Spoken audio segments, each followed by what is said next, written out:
बैंगन एक साधारण सब्जी है। उसकी भाजी बनाओ या भरता, सब स्वादिष्ट लगता है। लेकिन क्या हो अगर बैंगन में कोई जादू आ जाए? एक गरीब किसान के खेत में उगे जादुई बैंगन ने किस तरह से उसकी किस्मत बदल दी, चलिए देखते हैं। करतारपुर गांव में बिज्जू अपने परिवार के साथ रहता था। बिज्जू एक बहुत ही गरीब किसान था।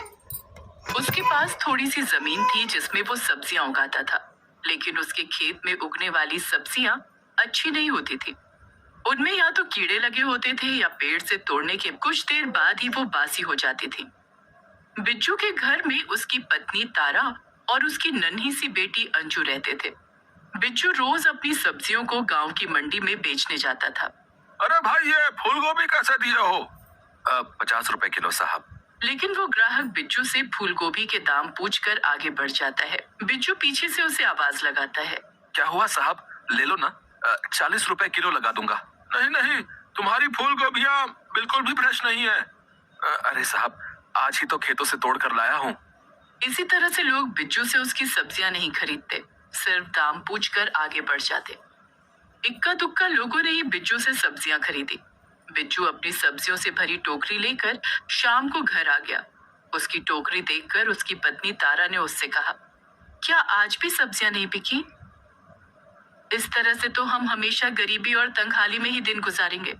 हमारी अंजू भी कभी स्कूल का मुंह नहीं देख पाएगी, खाने के लाले पड़े रहेंगे। क्या हम कोई ऐसा काम नहीं कर सकते जिससे हमारी अच्छी कमाई हो जाए? कोई भी अच्छा काम करने के लिए अच्छे पैसे भी तो होने चाहिए। हमारे पास तो खाने के लिए ही पैसा नहीं है, तो हम अच्छा काम कैसे करेंगे? रात को खाना खाकर पूरा परिवार सो गया। आधी रात में बहुत तेज बारिश होने लगी। बारिश की आवाज सुनकर बिज्जू और तारा की नींद खुल गई। अभी तो बारिश का मौसम भी नहीं है, फिर अभी इतनी तेज बारिश कैसे हो रही है? इंद्रदेव की जो मर्जी, वो जब चाहे बारिश करवा सकते हैं। ज्यादा बारिश हो गई तो हमारे खेतों में पानी भर जाएगा, फिर हम कल फसल भी नहीं रोप सकेंगे। हम कर भी क्या सकते हैं? बारिश रोकना तो हमारे बस में नहीं है। तुम सो जाओ। बिज्जू और तारा बातें करके फिर से सो जाते हैं। सुबह जब दोनों की आंख खुली तो मौसम बिल्कुल साफ हो चुका था और सूरज की रोशनी सीधे बिज्जू के खेत पर पड़ रही थी। बिज्जू ने देखा कि पूरे खेत में छोटे छोटे पौधे उगाए थे। तभी वहां तारा भी आ गई। बिज्जू ने तारा से कहा, कल तो हमने खेत में कुछ भी नहीं रोपा था, फिर ये पूरे खेत में छोटे छोटे पौधे कैसे निकल आए? ना जाने किस चीज के पौधे हैं। मैं तो इस इंतजार में कि आज खेत में मटर के बीजों की रोपनी करूंगी। लेकिन हमारे खेत में ये पौधे इस तरह से उगाए हैं जैसे किसी ने इनकी रुपाई की हो। सारे एक ही आकार के हैं। क्यों ना हम कुछ दिन रुक कर देखें कि ये पौधे किस चीज के हैं? ठीक है, थोड़ा इंतजार करके देख लेते हैं, लेकिन हम ज्यादा इंतजार नहीं कर सकते। जल्दी खेत में कुछ नहीं उगाया तो हमारी कमाई कैसे होगी? इससे पहले कि भूखे रहने की नौबत आ जाए, हमें खेत में फसल लगानी होगी। कल सुबह तक पता लग जाएगा कि ये पौधे किस चीज के हैं। सारा दिन गुजर गया। रात को तीनों खाना खाकर सो गए। अगले दिन जब बिज्जू और तारा की नींद खुली तो उन्होंने अपने खेत में जाकर देखा। उन्होंने देखा कि वे छोटे छोटे पौधे एक ही रात में बड़े हो गए थे और उनमें ढेर सारे बैंगन फले हुए थे। तो ये बैंगन के पौधे हैं, लेकिन हमने तो अपने खेत में बैंगन के बीज नहीं डाले थे। फिर भी हमारे खेत में बैंगन कैसे फल गए? अब कैसे फले इससे हमें क्या लेना देना? ये बैंगन बड़े सुंदर और ताजे दिख रहे हैं। ऐसा लगता है इनकी सब्जी बड़ी स्वादिष्ट होगी। मैं सारे बैंगन तोड़ देती हूँ। आप सब्जी मंडी में ले जाकर इन्हें बेच दो। ठीक है, ऐसा ही करता हूँ। और तारा सारे बैंगन तोड़कर एक टोकरी में रखने लगी। धीरे धीरे एक टोकरी भर गई, लेकिन खेत में अभी भी ढेर सारा बैंगन बाकी था। तारा ने और बैंगन तोड़ने शुरू किए और देखते ही देखते दूसरी टोकरी भी भर गई। 2 टोकरी बैंगन देखकर बिज्जू बोला, बिना बीज के भी इतने सारे बैंगन अपने आप उगाए। लगता है ये कोई साधारण बैंगन नहीं है, ये तो जादुई बैंगन है। तभी बैंगन की टोकरी में से आवाज आने लगती है। बैंगन की टोकरी से आ रही इस आवाज को सुनकर बिज्जू और उसकी पत्नी तारा दोनों बहुत खुश हो जाते हैं। तारा, हमें इन बैंगनों को मंडी में ले जाकर बेचना होगा, लेकिन मैं 2 टोकरी बैंगन एक साथ नहीं ले जा सकता। कोई बात नहीं अंजू के बाबा, एक टोकरी बैंगन आप ले चलो और एक टोकरी बैंगन मैं लेकर चलती हूँ। दोनों मिलकर बैंगन बेचेंगे। और सारे बैंगन बिक गए तो हमें ज्यादा मुनाफा भी होगा। लेकिन अंजू को किसके पास छोड़कर जाएंगे? अंजू को हम मंडी में साथ लेकर चलेंगे। ठीक है अंजू की माँ, चलो अब हम बैंगन लेकर मंडी चलते हैं। और तीनों एक साथ मंडी चल पड़ते हैं। रास्ते में बिज्जू का दोस्त संतराम उन्हें देख लेता है और बिज्जू से कहता है, अरे बिज्जू भाई, कल तक तो तुम्हारे खेत में छोटे छोटे पौधे थे, लेकिन आज तुम दोनों दो दो टोकरी भर के बैंगन कहाँ से लेकर आ रहे हो? अब आ नहीं रहे हैं, बल्कि इन बैंगनों को बेचने के लिए मंडी जा रहे हैं। हाँ वो तो ठीक है, लेकिन इतने सारे बैंगन तुम्हारे पास आए कहाँ से? बिज्जू सोच में पड़ जाता है कि संतराम को क्या जवाब दे, क्योंकि किसी को भी इन जादुई बैंगनों का सच नहीं बताना था। तभी बिज्जू की पत्नी तारा बोलती है, संतराम भैया, ये बैंगन हम दूसरे गांव से लाए हैं। वहाँ मेरे चाचा जी का खेत है, उनके खेत से ये बैंगन लाए हैं। ओहो अच्छा अच्छा, ठीक है, मैं चलता हूँ। इस तरह से बिज्जू और तारा दोनों मंडी जाकर बैंगन बेचने लगते हैं। उनके बैंगन ताजे और काफी हृष्ट पुष्ट थे, जिस कारण ग्राहकों ने उनके सारे बैंगन खरीद लिए। उस दिन दोनों पति पत्नी की अच्छी कमाई हो गई। तारा, आज तो खूब पैसे मिले हैं, हमारे सारे बैंगन बिक गए। ऐसा पहली बार हुआ है कि मेरी सारी सब्जियां एक ही दिन में सबकी सब बिक गई हूँ। अंजू के बाबा, इसी तरह से हम रोज बैंगन बेचते रहे तो हम जल्दी ही पैसे वाले बन जाएंगे और हमारी अंजू भी स्कूल जा सकेगी। खाने पीने की भी कोई दिक्कत नहीं होगी। हाँ अंजू की माँ, तुम ठीक कह रही हो।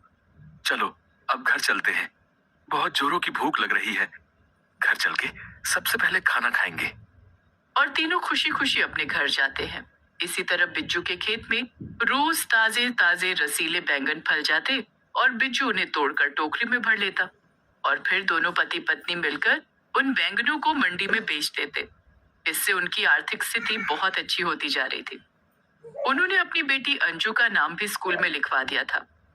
लेकिन बिज्जू और तारा की खुशियां संतराम से बर्दाश्त नहीं हो रही थी। ये बिज्जू रोज रोज इतने सारे बैंगन लाता कहाँ से है? मैं तो उसे कभी खेत में काम करते हुए भी नहीं देखता। ये सब कैसे हो रहा है? मुझे पता करना ही होगा। और उस रात संतराम बिज्जू के खेत में गया और सारी रात वहीं बैठा रहा। रात में बिज्जू के खेत में एक भी बैंगन नहीं थे। संतराम खेत के पास बैठकर खेत को निहारता रहा, लेकिन वो ज्यादा देर तक नहीं जाग सका और उसकी आंख लग गई। जब सुबह उसकी नींद खुली तो उसने देखा कि खेत में चारों तरफ बैंगन ही बैंगन थे। सभी पौधों में बड़े बड़े और ताजे ताजे बैंगन फले हुए थे। ये देखकर संतराम के आश्चर्य का ठिकाना न रहा। अच्छा, तो ये जादुई बैंगन है, इसी के कारण बिज्जू माला माल हो रहा है। मुझे इन जादुई बैंगनों का कुछ तो करना ही पड़ेगा। और संतराम वहां से चला गया।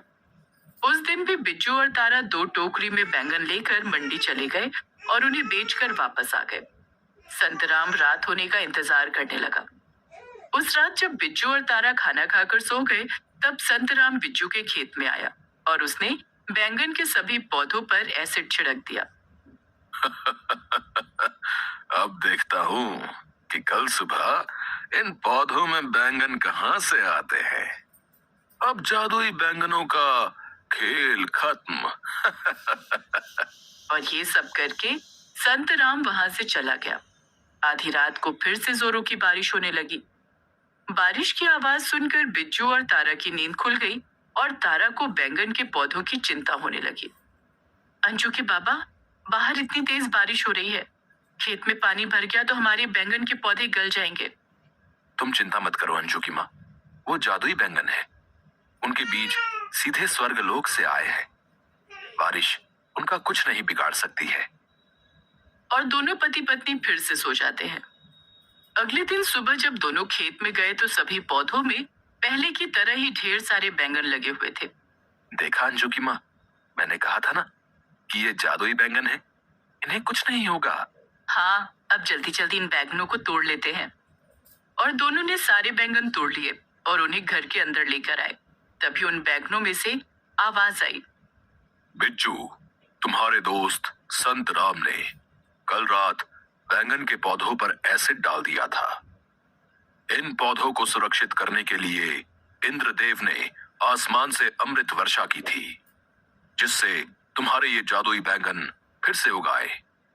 तुम्हें लोगों की बुरी नजर से अपने बैंगनों को बचाना होगा।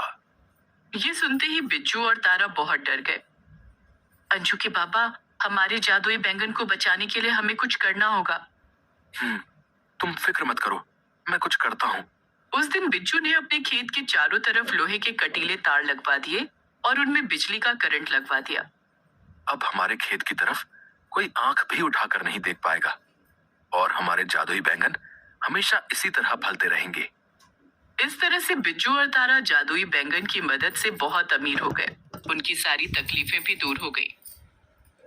तो दोस्तों, अगर आपको हमारी ये कहानी पसंद आई हो तो चैनल को सब्सक्राइब करें, बेल आइकन पर क्लिक करें, जिससे हमारी आने वाली वीडियो का नोटिफिकेशन आपको सबसे पहले मिले। और ऐसे ही नई कहानी के साथ मिलते हैं हम नेक्स्ट वीडियो में। आप सभी को बाय बाय।